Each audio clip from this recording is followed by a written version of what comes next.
من سەرۆر قەرەداخی پارێزەری ژینگە و هاوسەرۆکی ڕێکخراوی سروشتی کوردستان بۆ ماوەی زیاتر لە 8 ساڵە کات و ژیانی خۆمم تەرخان کردو بۆ پارێزگاریکردن لە سروشت و باوەڕی تەواومەوە بە عشقێکی تەواوە کار لەم پێناوەدا دەکەم. ماوەی ڕابردوو پەرلەمانی ماوە بۆ درێژکراوە یاسایەکی دەرکردو بە ناوی یاسای لێبوردنی گشتی و بەهۆی ئەو یاسایەوە سەرجەم ئەو کەیسانی کە کەیسی ژینگەن بەر لێبوردنی گشتی کەوتون و بەس تەنها لە سنووری پارێزگای سلێمانی زیاتر لە 300 کەیسی ژینگەیی تایەوە تەنها لە ناوچەی تانجەرەوە 37 کەیسی ژینگەیەوە و کەیسانە پەیوەندی بە تەواوی مرۆڤایەتی و بە جیهانەوە هەیە. دەرکردنی ئەو یاسایەش دژی ئامانجی ڕێکخراوە نێوخۆیە ژینگەیەکانە و دژی ئەو ڕێکەوتن نامە و پەیماننامە نێودەوڵەتیانەیە کە لە جیهانە تایبەت بە ژینگە ئیمزا کراوە.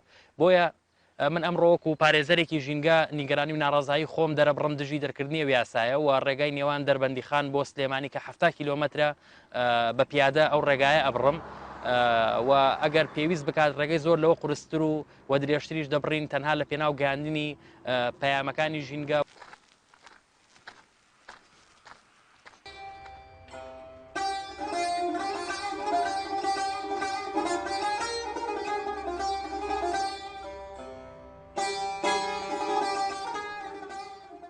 لە سروشتا دوو هێزی دژبەیەکەن، هێزێک قورسترینە کە پارەیان هەیە و چەکیان هەیە و هێزێکیش کە خەباتی مەدەنیەکەن و کارەکەن بۆ ئەوەی کە لە ڕێگەی یاسا و لە ڕێگەی بەدیهێنانی دادپەروەریەوە سروشت بپارێزن.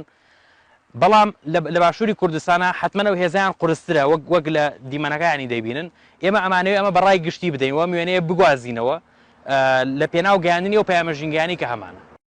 ئێمە بۆ ماوەی چەندین ساڵە بە باوەڕی تەواومانەوە کار بۆ پارێزگاریکردن لە ژینگە و لە سروشت دەکەین و ئێسش ئێمە بێهیوا نابین. لە سەرەتاوە ئێمە جارێکی تر دەست پێەکەینەوە. یەکەم کاریشمان وتنەوەی وانەی ژینگە پارێزی دەبێت بە ئەندام پەرلەمانەکان بۆ ئەوەی کە کەسانی ژینگە پارێز بن و لە خولەکانی داهاتووی پەرلەماندا هەرگیز هەڵەی وا دووبارە نەکرێتەوە.